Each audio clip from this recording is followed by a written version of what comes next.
For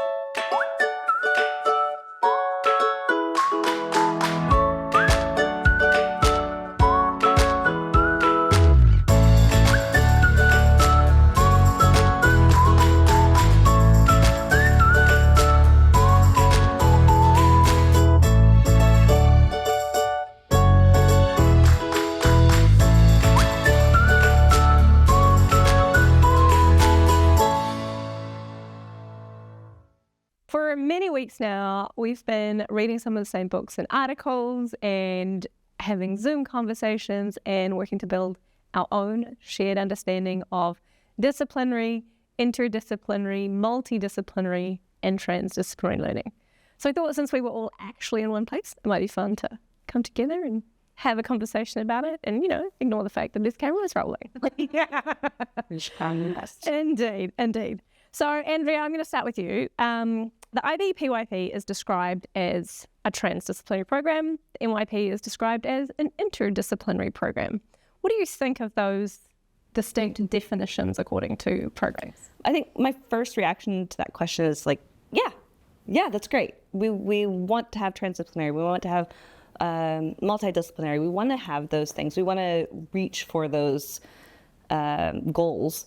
But at the same time, when I think back about, well, what does that look like in my classroom, right? 4th grade, 5th grade, PYP, you're reaching for transdisciplinary, but you also know that there's going to be other times when that is not appropriate. And the more and more that we've been working on this math project, the CBI mathematics project, I've realized a lot of the things need to be some conceptual understandings need to be reached disciplinary, right? We need to spend time talking about numbers and not thinking about the numbers in how they're going to help me solve world hunger. I need to really spend time intradisciplinary within that discipline to really be able to use it then in that transdisciplinary model. And to make sure that there's rigor in the discipline as well, because sometimes when we try to make forced connections, we end up losing some of the rigor of those disciplines. So there's times, I feel like exactly the same, there's times when that's ideal to bring them together and teach interdisciplinary, but there are other times when they really do need to stand alone.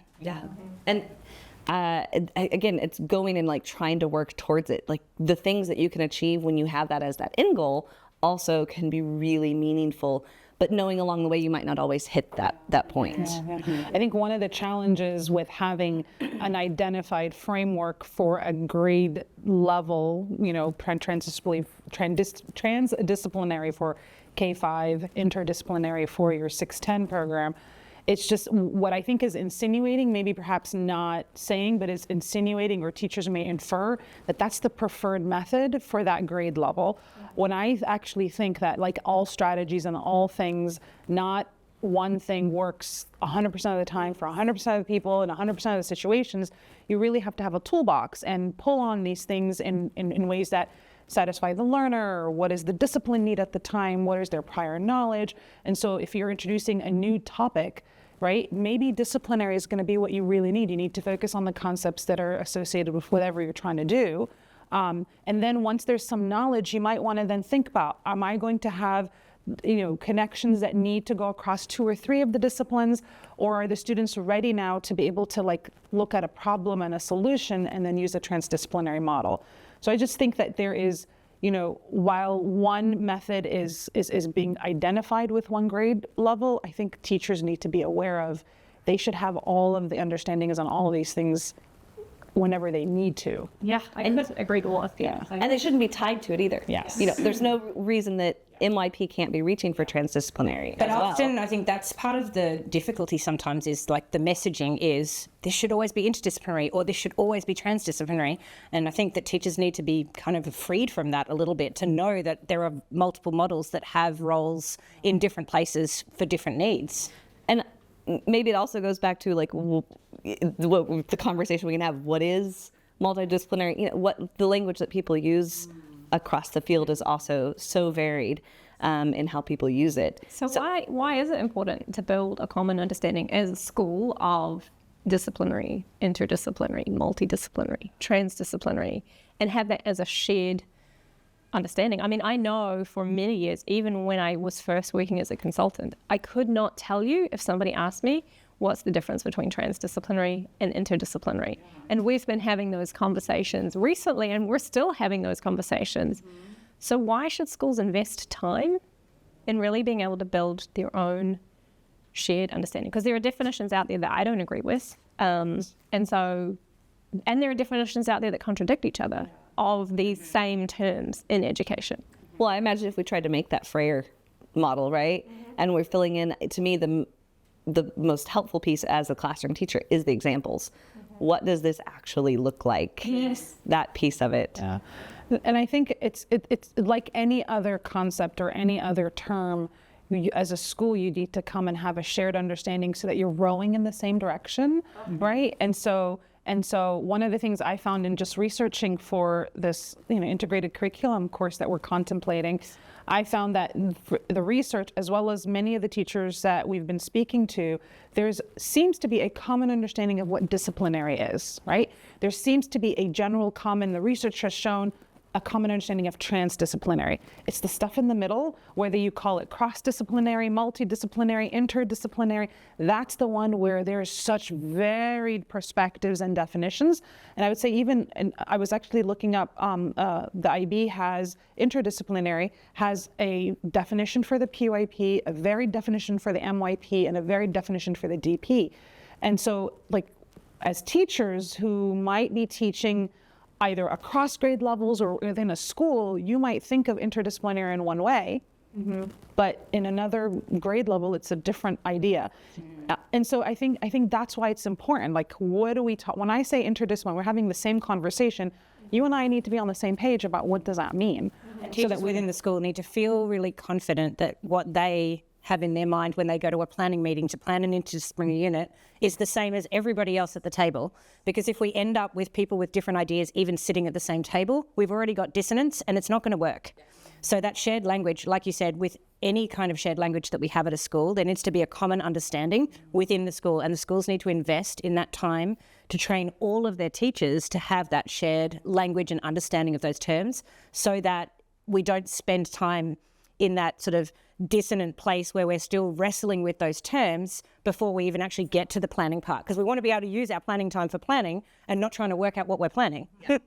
Well, and we just talked before at the beginning about when do we use it? When do we want to be working in, or when do we say, actually, this needs to be disciplinary? So being able to even say that as we're not doing that then, having that understanding. And I think there's a lot of things that is done in the name of either interdisciplinary or transdisciplinary curriculum that are really token and for the sake of it.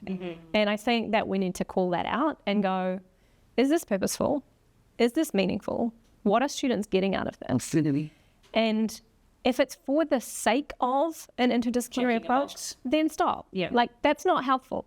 You would be much better off having a disciplinary, concept-based and inquiry-based unit and having that common approach across all subjects than ticking a box. And the one that's not meaningful is, let's all share a concept and we're all going to study systems, and you go off and study systems in science, you do systems in literacy, you do systems in the arts, and great, we're all working interdisciplinary. Maybe I'll hear what you did, maybe I won't. And it's funny because on my journey, we're all on our journey, I once guys, let's try this with my whole team. We're sitting down, all the specialists. I'm like, we're doing systems. We're doing body systems. PE, you got some connection. Art, what kind of systems? Oh, you want to draw maps because that's a system. You get to the end well. I've been in a situation actually I've got an example of this where we decided to use a really macro concept, impact, as the way that we were going to join together across our whole school, and we were going to use that concept as our guiding concept. And it did not have the impact it was hoped for. The idea was there, and there was a willingness to participate, but ultimately it didn't work the way it was intended because it really wasn't serving the purpose of interconnected learning. Well, the thing is, it goes no further than concept formation. Concept formation comes early in the inquiry phase. We all need to build a shared understanding. But tell me, what what middle school child doesn't already know what impact means? Yes, and they could probably describe what impact means in science and how that's different from impact in social studies. Yeah. You know, they could probably already do that. So it didn't give the gravity to what we were trying to do, which was to make that interconnected, you know, that interdisciplinary learning. It just didn't work because it wasn't meaningful at all.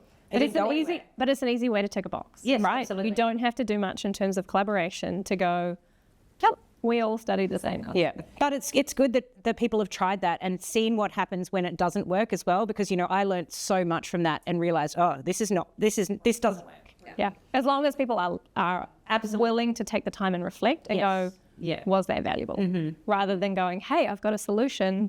We don't need to do this. We can just put that big concept down there. And I think connecting for the sake of connecting, you then lose what the disciplines and the power and authenticity of the disciplines. I remember the same as you, Andrea, going through that journey. And I remember as a PYP coordinator, my art and my music and my PE, and even our homeroom teachers who were teaching literacy, they would feel this tenuous connection. And it was like, okay, well, we're going to connect this way. But, you know, I was like, the language teacher would be like, well, okay, I can connect, but it's not the right time for me to introduce this. It's not the right, you know, or we have these mega ideas. We're going to have the students do X, Y, and Z, but they're not yet ready for it. They don't have the content background to be able to access that knowledge at that level yet. And so the teachers walk away feeling unfulfilled. And so they're trying, I think the idea is that we really were trying to be authentic to what the transdisciplinary nature of the PYP, when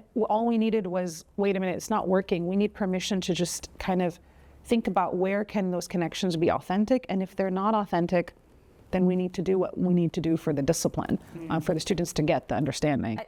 I wanted to build on that idea too of, I can have this unit happening in math, and there's one conceptual understanding that might actually link in. So it doesn't have to be that the whole thing is living as well, right? There can be those links, and maybe it's this single link that I find that's really meaningful.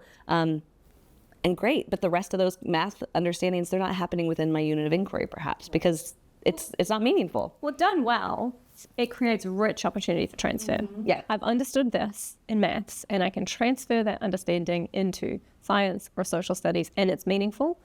And the thing that I do love about interdisciplinary or transdisciplinary learning done well is that it does give those subjects purposeful and meaningful, particularly data. Yeah. I have a pet peeve of let's graph the color of jelly beans or graph the color of M&Ms for the sake of it, because what's the point? Like, how do we learn about data by graphing something that we have no need to find out about?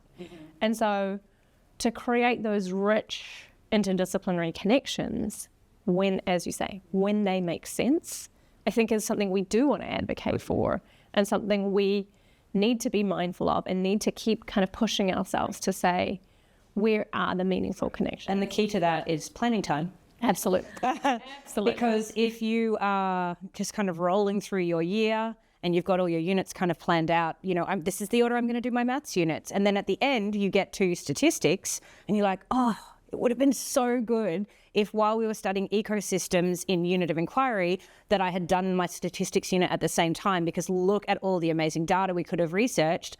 And then well, it's too late. So it's about planning time and teachers actually having planning time to look at that, not only within their own classroom, but also across subject areas, especially once we start moving into middle and high school, where everybody seems to be a little bit more siloed.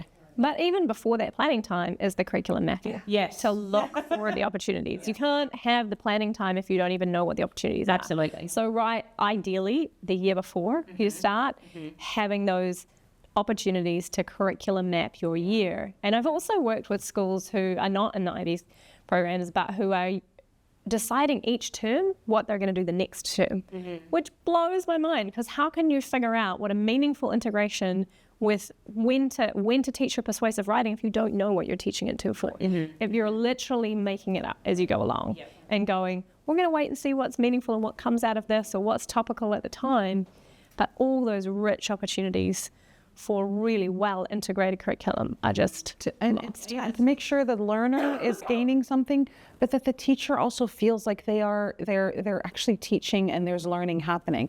I think one of the examples we had talked about in one of the Zooms that we had is a music teacher, for example, in a plants and animals unit. Yes. Doing a song about plants. Well, my question is it furthering the knowledge of plants? Yeah.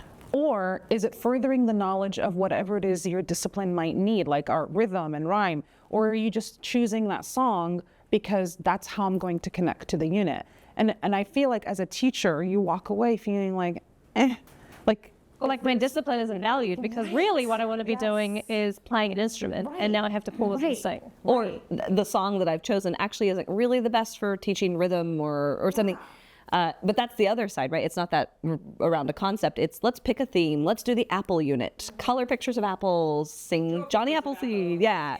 We'll cut an apple open and see what happens. We could use some maths and see, like, if you cut an apple in half, is it really half and half? You know, there's lots of that, right? Yeah, which is I think that probably happens a lot more at the lower elementary side of we're just going to have this theme to try to bring all the disciplines together. But then it just loses the meaning again of why am I doing this?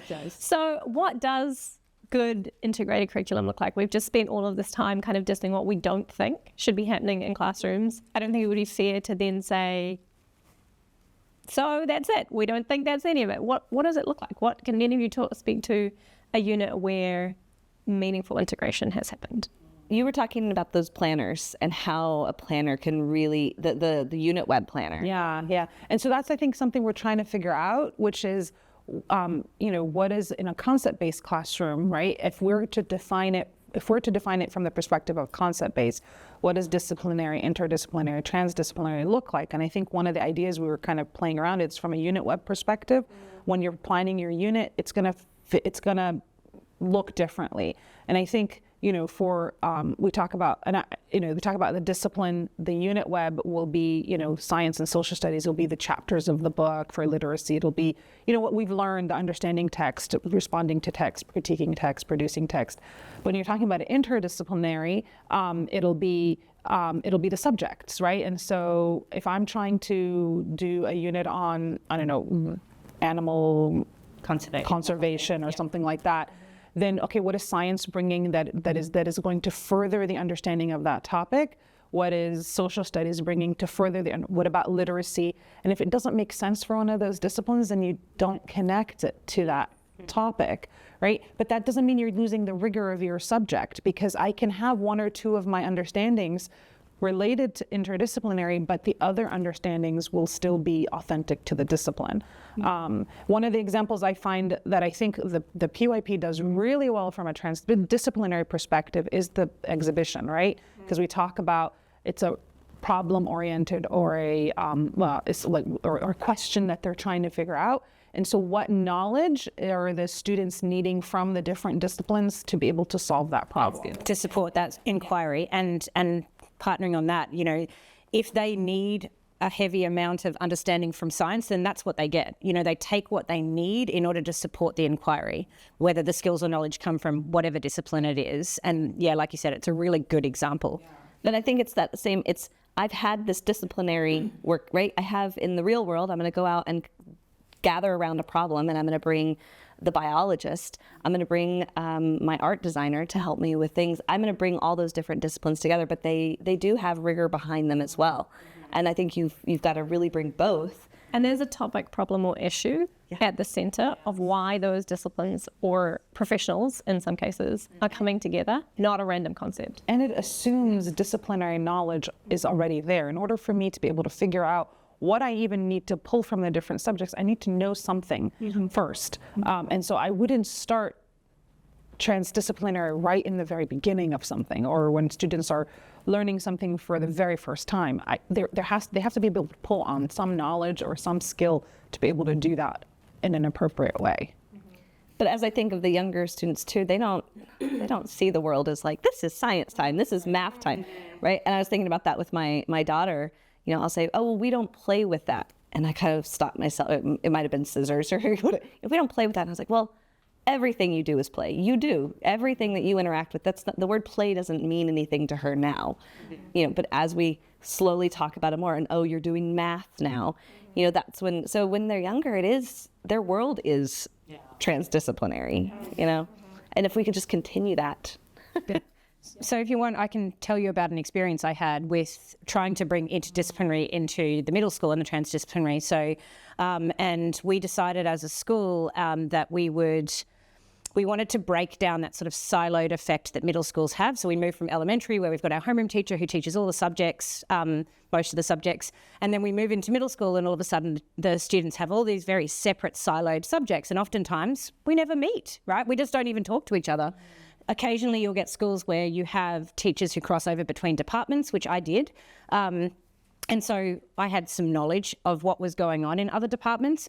And I also have a husband who works in the middle school, so I knew what was going on in his department. So I had a reasonably good understanding, and I kept saying to myself, why aren't we working this together? It makes no sense. You are teaching the exact same type of writing that I'm teaching in my science class, you're doing in social studies. And then I go and have a conversation with the English teacher, and they're also doing the same thing. And I'm like, why are we doing this 3 times? This is so silly. We need to be able to leverage this understanding and be able to use it for what our needs are. So what we decided to do was we did a bit of an experiment, a prototype at our school, where we collapsed down science, social studies, maths, and English language arts. And we call them core. We call them the core subjects. And we would see our students for 80 minutes every other day for each of the subjects. And so that meant that they had 2 of those 80-minute blocks every day. Like, for example, they might have maths and social studies on one day, and then they'd have English language arts science the next day, and it rotated. So what we did is we said, well, they have core time, and we would basically have them for 160 minutes every day for core time. And we were allowed the freedom to use that time as we wished. So it could have been that we wanted to do 160 minutes of science because I was running a really big experiment and I needed the time. Or they were researching something and they needed extra research time, so we could do that. But what it started with before that was a huge amount of planning, and we did it in the previous school year. So we did it right at the end of the school year. And we basically brought together all of the typical units and topics that we would cover in 6th grade with all of those subject areas. And we printed it out, and we had them all over the floor, and we had everything on the wall. We had stuff everywhere. And we had all of our academic standards that we were working from, our curriculum documents. And what we first of all did was we spent time reading each other's topics and ideas, because although familiar with your own, you don't necessarily know what's going on. And then what we did is we used a sticker system to try to see where we felt there was a natural connection, or where the learning that I was doing in my classroom might support the learning that was going on in your classroom. And it didn't have to be that there was a connection in all 4 subjects. It just needed to be across 2 subject areas, so we could kind of start to make those connections. And so we did this, and when I'm saying we had planning time, we had days of planning time. So this is something really amazing that our school invested in the time to do this, because they really valued what we were doing.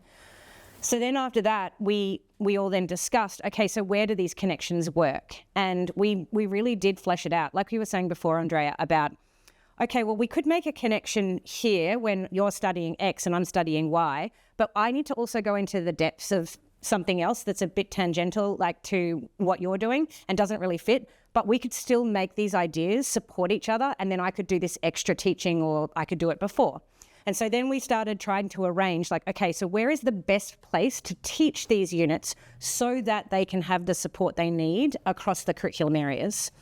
And from there, we started to then map out what our whole year would be. And it was really interesting, because oftentimes it was like, oh, wait a minute, if we want our kids to do argument writing, we really need our language teacher to be over here teaching the really important style of argument writing, so that we can then use it over here. So oftentimes we also found that the units didn't necessarily even overlap. They were being taught at different times. And it was kind of, we used the analogy of a soundboard. In a music recording studio, you slide things up and down. We used that idea of, right, what do I need to bring to the front, or what do I need to turn up right now, and what can potentially be turned down just a little bit, so that we can really find that good balance. And then obviously, because of our flexibility of the time we were given during the days to actually teach the students, it did mean that we could teach the kids what we needed when they needed it. And there were definitely times during the year where we went back to a regular schedule and we had kids in science, social studies, maths and English, and they were doing their own thing because it didn't work to be together. So sometimes we want a disciplinary approach. Right. Absolutely. And it was an experiment. It was really hard work. There was so much planning. We planned together every single day. So on top of our 160 minutes of teaching these core lessons, we would then have a whole 80-minute planning block every single day. And I do realize that that's a lot of planning time and that we were very, very, very lucky to have that. But we needed it to be able to make it work. And the second year around, it was much better because we kind of knew what we were doing. Yeah. What was the impact on the students? It was incredible.